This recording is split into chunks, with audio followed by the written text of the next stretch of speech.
Annie Zofko, 1,000 Miles Away, with Nelson as a guest guitarist and harmonist. Great tune, very kind of almost downtrodden, but if you know what I mean, like lyrically, but still a very cool song. But yeah, really, really good acoustic song.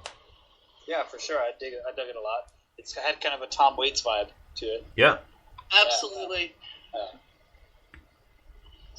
Guys? Yeah. So this sorry. Was this a long distance collaboration, or were you guys actually... No, I never met the man. It was a long distance thing. That's what I thought. Yeah, but music's great that way, right? Like, yeah. Hey, you don't have to know each other. There's only 12 notes. We'll figure it out. Yeah. No, we've done... Sorry, we've done the same thing, and it's a lot of fun to work with people that you've never met, and we've had some great collaborations with people across the pond. Yeah, I don't even know where this man is. I think he's in the States. No, he's in Canada. Actually, is he? Yeah. I should look him up. Yeah, it's Saskatchewan. Okay, yeah, a bit of a walk. Might be able to get there in a couple days or something. But yeah, I mean, music's great. I love the fact that you can do that, and I find that if you're a good musician, you're respectful and humble. That you're respectful to the music, regardless of the person. Sometimes, like I've never met him. Like, he might be a great guy, might be not a nice guy. I don't really know, but I'm being respectful of the music. I'm sure he's a great guy, but you know what I mean. Right. Like, you don't really know the person, so. But I'm respectful to the music because the music is universal, right? Oh, absolutely. So that's how did you get? That's how you play. It was through Factory Fast Records. Yeah, so they liked my stuff, and they sent me some. They asked me to kind of fine tune some of the recordings that they had going that they were putting out. Right. So they emailed them to me, and I polished them up a little bit, like mastered them a little bit, did some stuff to them, and they kept sending me stuff. Sorry. They kept sending me stuff, and then they would send me stuff to play on, and then, hey, Nelson, can you clean up this album and do a little bit of so I just did a bunch of production work for them, and I've never met them either. So one day they're in New York, so I travel down there to watch concerts every once in a while. Sounds like you've got a pretty good studio set up. You know what?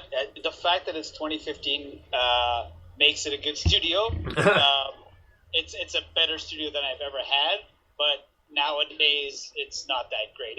It's really dead simple. It's a pair of speakers, it's a recording interface, and away we go. One good mic, and just your imagination. Yeah. Cool. So especially with the digital realm, you can do pretty much anything you want nowadays. But I tend to keep it simple. I treat it like it's an 8-track, and I just lay tracks down and record, and I try not to disguise anything too much, and just play for the best and hope for the best. No, fair enough. Right on.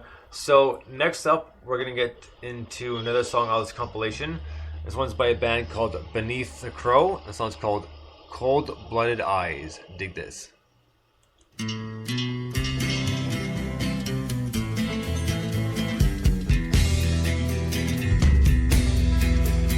Sit right here, right under this tree. I'ma tell a little story about me.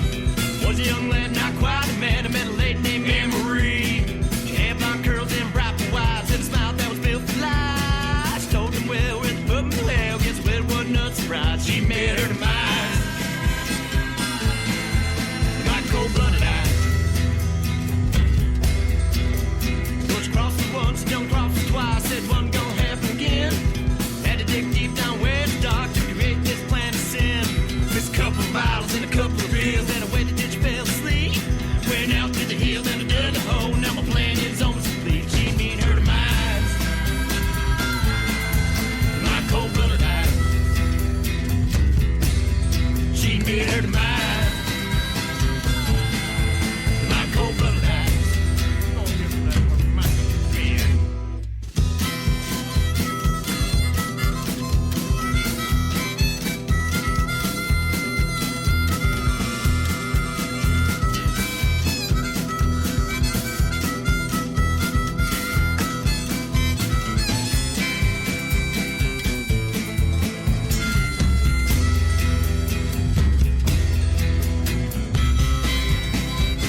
Right.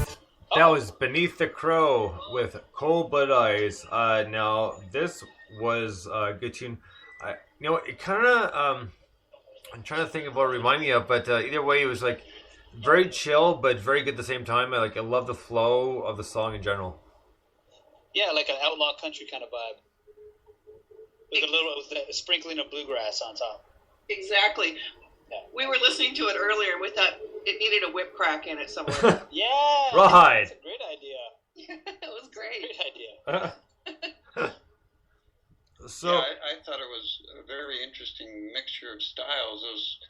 Those kind of haunting ahs in the background, heavily drenched in reverb, it added a different dimension to it, unexpected. Yeah. It was good. It's funny with reverb. I've grown to like it over the years. I was never a fan of it when I was younger. I felt like if you needed reverb, you were covering up some mistakes. Yeah, well, As a guitar player, I was like, no, you got to earn your stripes. No reverb for you. And you got to work for that note, for the sustain, and for the ambiance of that note, the character of it. Because at heart, I'm a blues man at heart. Like that's what I grew up learning to play guitar to, and a soul man. And there is natural reverb on everything, but that dry cutting guitar of Hubert Sumlin with Howlin' Wolf, like that to me is the real deal. So I figured if you needed reverb, you don't know how to play your instrument. And but now that I'm older, I appreciate some good reverb. Makes your life a lot easier. right on. So we have time for one more song of this compilation, and this next one is by a band called Indus Rush, and the song's called Cracking Up. Dig this.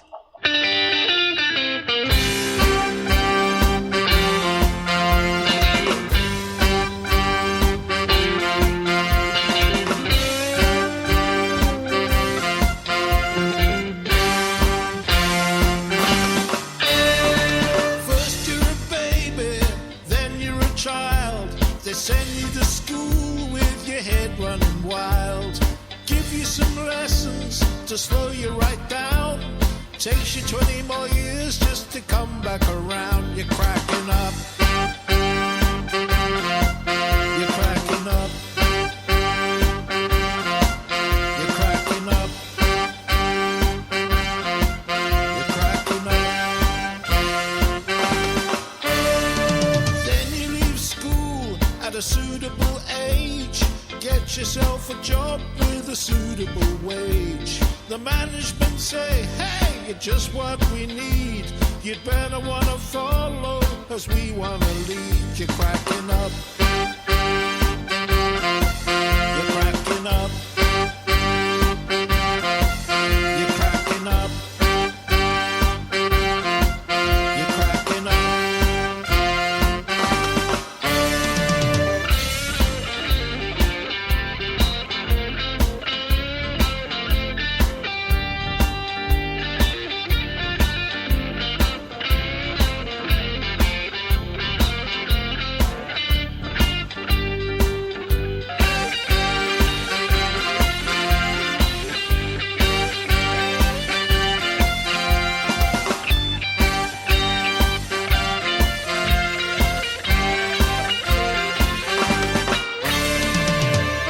Everybody's rushing round and round and round, here and there and everywhere.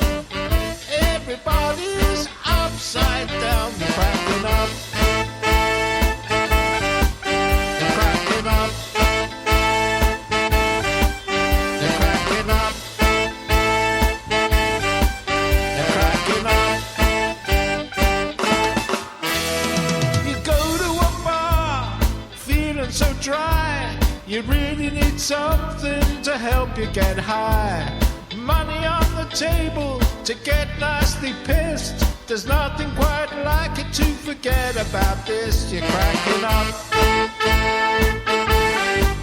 You're cracking up. You're cracking up. You're cracking up. You're cracking up. You're cracking up.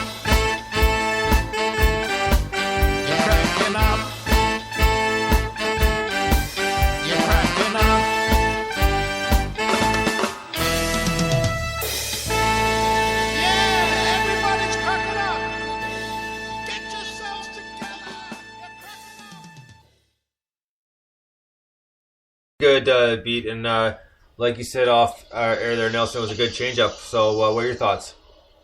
I thought it sounded like a lot of British stuff, like late 70s, early 80s, like some Roger Waters in the vocals. So Nice. it had that kind of like, you know, very Brit, like yeah, do you know what I'm talking about? Like you know, like the Kinks when the Kinks Yep. came back, you know, No, what with you the mean? dance. What was that dance song they had? Oh,